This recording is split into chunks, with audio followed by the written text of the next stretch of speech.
for that introduction. Thanks all of you guys for coming.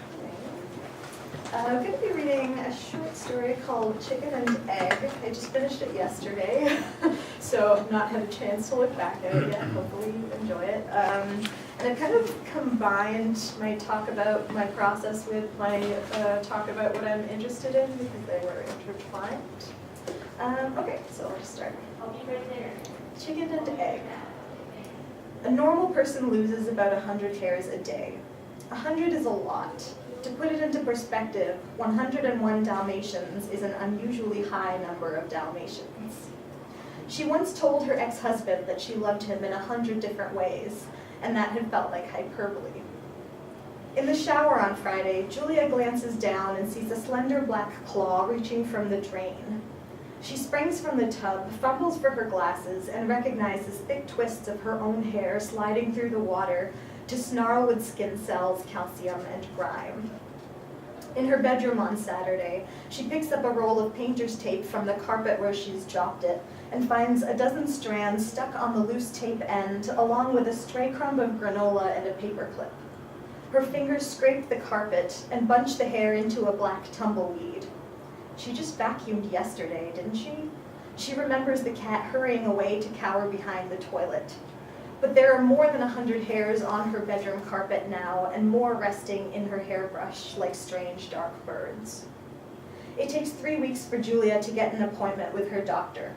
In the waiting room, she admires the blonde heads of 2 children who play on the floor in the corner, moving painted wooden beads along a wire. It could be due to stress, the doctor says, slipping on gloves to poke at Julia's follicles.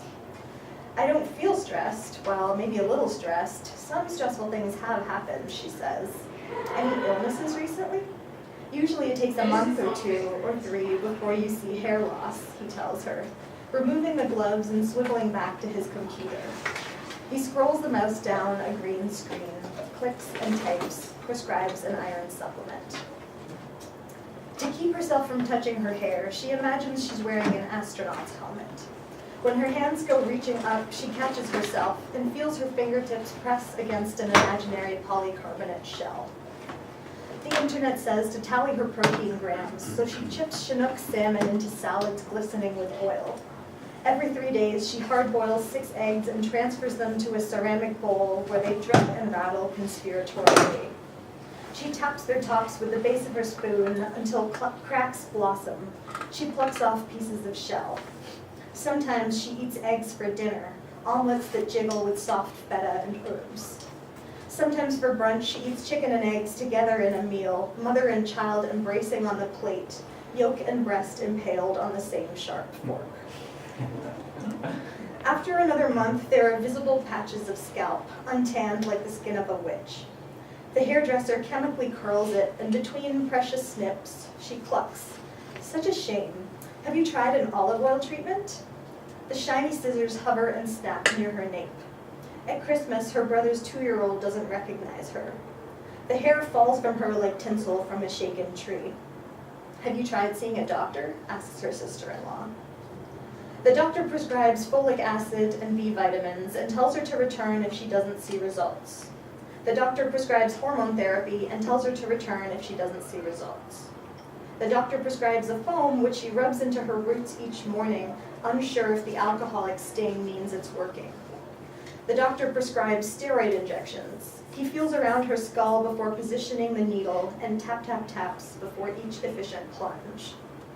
It's not working, Julia says to her doctor when she returns after seeing no results. I was looking online and thought maybe I should get a scalp biopsy, or I could... Whoa, says the doctor, swiveling his chair toward her for emphasis. We'll not be scalping anybody needlessly. Instead, he prescribes immunosuppressants and tells her to return if she doesn't see results. She dreams that her scalp is a removable cap and lifts it, revealing her hair growing insidiously inward, spongy and umbilical. She dreams of those hairs worrying through her arteries like a worm through a plastic straw. She dreams that a fishtail braid has replaced her spine. Immunodeficiency catches her a virus. All the liquids she drinks come out of her as yellow bile. At night, her sheets churn under her, damp with sweat, and she wakes up breathing the mushroom stink of her own electrolytes. She runs out of clean bed sheets and, too weak to carry the laundry basket down the stairs, lies on the bare mattress in an embryonic curl, yielding to its insistent springs. The virus moves as slowly as aging. In the emergency room, they say she's overexerting herself as they direct cold saline through a needle into her shriveled vein. She senses the hair perpetually falling to her shoulders, into her hands, onto the papery pillowcase. On the tiny high-up television in her hospital room, she changes the channel every time a shampoo commercial comes on. They ask, "What happened to your hair?" "I lost it after an illness. I lost it after my marriage ended. I lost it after a bad scare." Someone at work assumes she's undergoing chemotherapy and gives her a blue-green silk scarf, which Julia accepts without comment, wraps it round and round, feeling the cool sheen of fabric against her bare skull. She eschews wigs, but buys 4 hats, squat and suede and brown and round, and winks at herself in department store mirrors. Under dressing room fluorescents, she examines her scalp. Are the pores expanding? They feel like craters below her probing fingers. Peering into one, she can almost see inside to her body's finite universe. Leaving the shopping center, she passes the salon and shudders under the smell of propylene glycol. She thinks of gathering armfuls of strangers' hair and stuffing it into her purse to later glue into an impenetrable disguise. On Valentine's Day, she throws a small party. She can't figure out how long it's been since she's seen anyone. Months or years. Her friends come over and drink straight liquor and crunch through heart-shaped sugar cookies, snapping them in half, slurring and lounging empty-stomached over her sofa. Julia checks the kitchen, where a ham waits plump and humid behind the oven door. She pulls out the roasting tray with green-mitted hands and sets it on the counter while she adjusts her slipping scarf. A single long hair lands across the meat's burnt skin. She feeds it to them without apology, grinning into their horrified faces, declaring, "Here, ladies, it's one of my last." And so they laugh too, and wrap their arms around her and eat until it's gone. Have you tried mindfulness training? Have you tried exercising? Have you tried healing vibration frequencies? The mean green smoothie? Shark cartilage? Breathing through your left nostril instead of your right? Abstaining from water on the full moon? Have you tried this bottle with murky contents labeled "Drink Me"? She's searching the cupboards and thinking of a movie she saw once where a kid loses his hair and ghosts come to him in the night with a secret hair-growing recipe that the boy blends up using ingredients from his own kitchen. His hair grows then, insanely, uncontrollably. It pours down with such volume and force that the kid sitting behind him in school has to keep chopping at it with a cartoonishly large pair of scissors. An entrepreneur kidnaps the boy and uses his hair in a factory where children make enchanted paintbrushes and stylish jackets. But that isn't the point. The point is that couldn't anything be the cure? It could be raw eggs or dish soap or garam masala or potato eyes. She mixes them together now and spreads it on, her former hair between her fingers like a phantom limb. Cross-legged on the tile, she slaps her sticky, fragrant hands together, reminds herself not to lick them, and thinks, this could work, couldn't it? Couldn't I just wait another 3 months and see? When spring comes, she wonders if it might grow back of its own accord. She buries seeds and bulbs in the coarse soil, an inch apart in her 4-square-meter yard.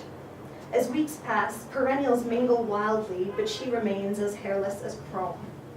At Canadian Tire, she's pushing a cart full of chicken wire when she spots her ex-husband, whom she loved in approximately 85 ways.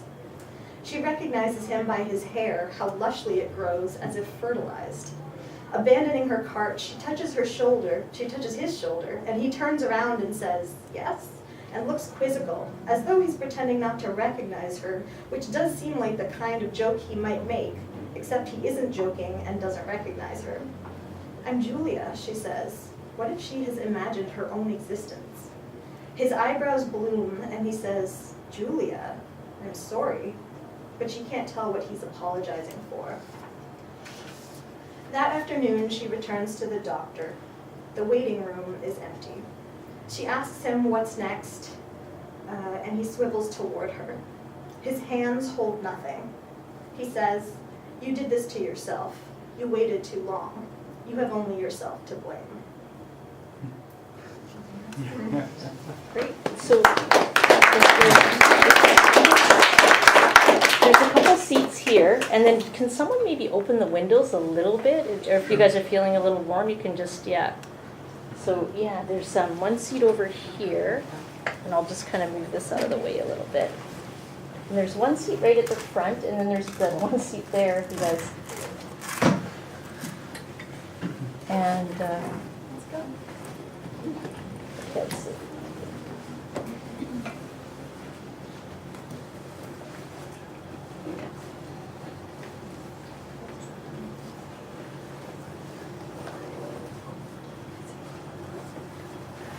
Yeah, if you want to scoot on in there.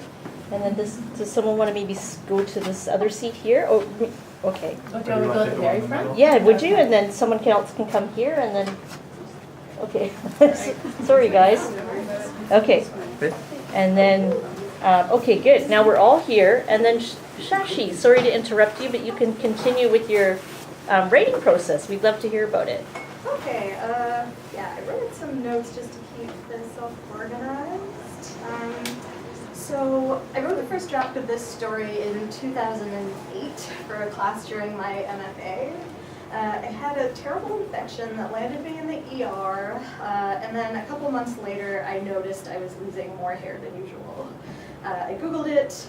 I figured it was probably due to the illness that I had had. I waited a couple of months and then everything was fine, so this is not a true story. But in a way it is. When I was 18 months old, I was diagnosed with juvenile rheumatoid arthritis, which is an autoimmune disease where your immune system attacks your own cells and causes joint inflammation and pain, as well as some kind of systemic systems like fatigue.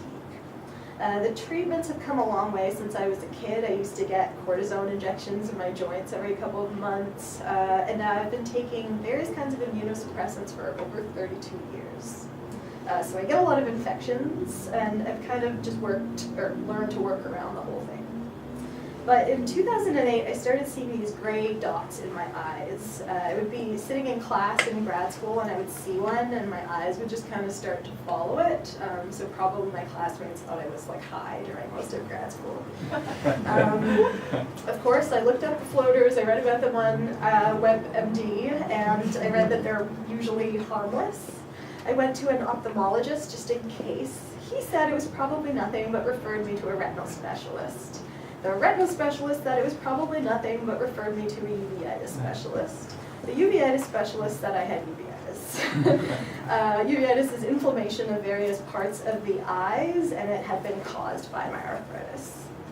What followed that is a long story involving high doses of steroids, biweekly self-injections of genetically engineered proteins, and a slow loss of vision. I now have about 1 billion eye floaters, so like dots and squiggles and little blurry patches that just kind of like swim perpetually around my vision, and there's no treatment for it. For a long time, I've been kind of constantly considering the question of how to write about chronic illness or chronic pain without it being just boring as hell for people to read, or worse, sounding like self-pitying or like it's looking for sympathy. I haven't written much about chronic illness, even though I feel really compelled to write about it. I think there's something poetic but also terrifying about starting medicine and not knowing if and when you'll ever be off of it, or in noticing a bothersome but trivial symptom like an eye floater or a swollen wrist, and then having it grow into something that just follows you for the rest of your life. This might be why I love horror movies so much.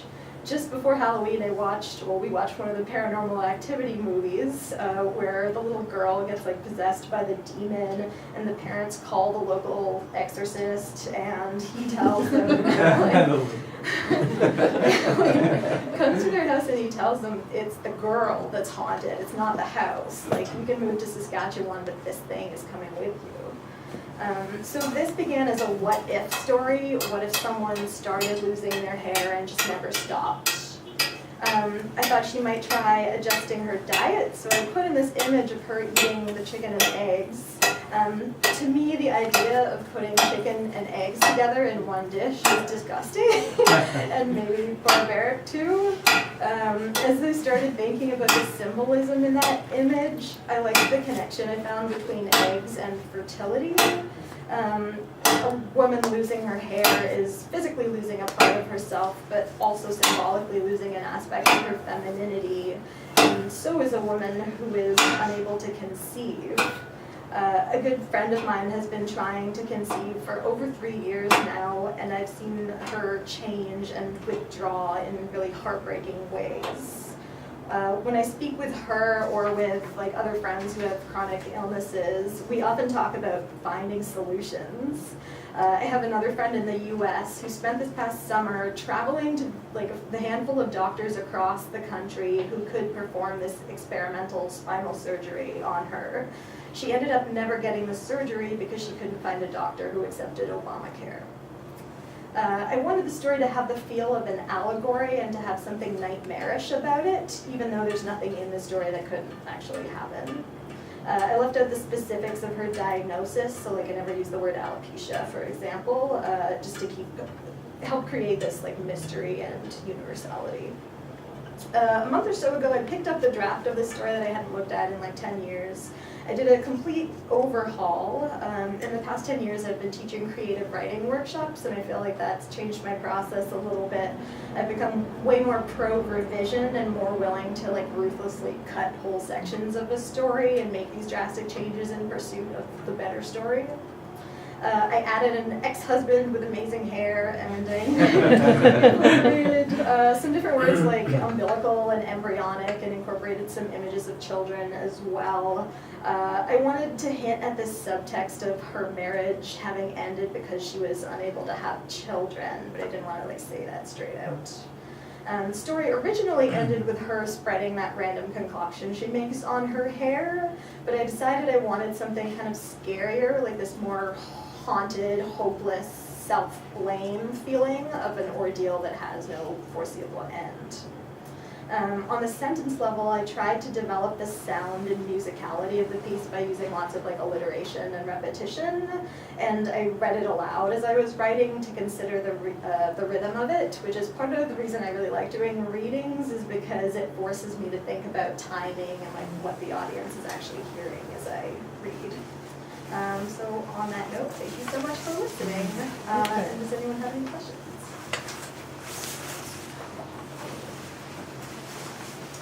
Only the comment is that I've experienced hair loss, and I can really relate to the horrors of, oh my god, is this my last hair, when is it going to end kind of thing, Yeah. so it really resonated. But the whole descriptions of, what is, is it this, is it that kind of thing, trying to track down and what's going to work too. Mm-hmm. So that was really real. Yeah, interesting. I have a strange kind of hair thing myself. I have like a streak of gray hair that's been in my hairline since I was 16. But I thought was funny about your piece is that the way everyone loves to diagnose it. Yeah. Like everyone loves to do it. Yeah. It's just like, oh, I read something on the internet that might just bring a bit of ignorance to your situation. Yeah. So I like that. Oh, thanks. Yeah, it's awesome.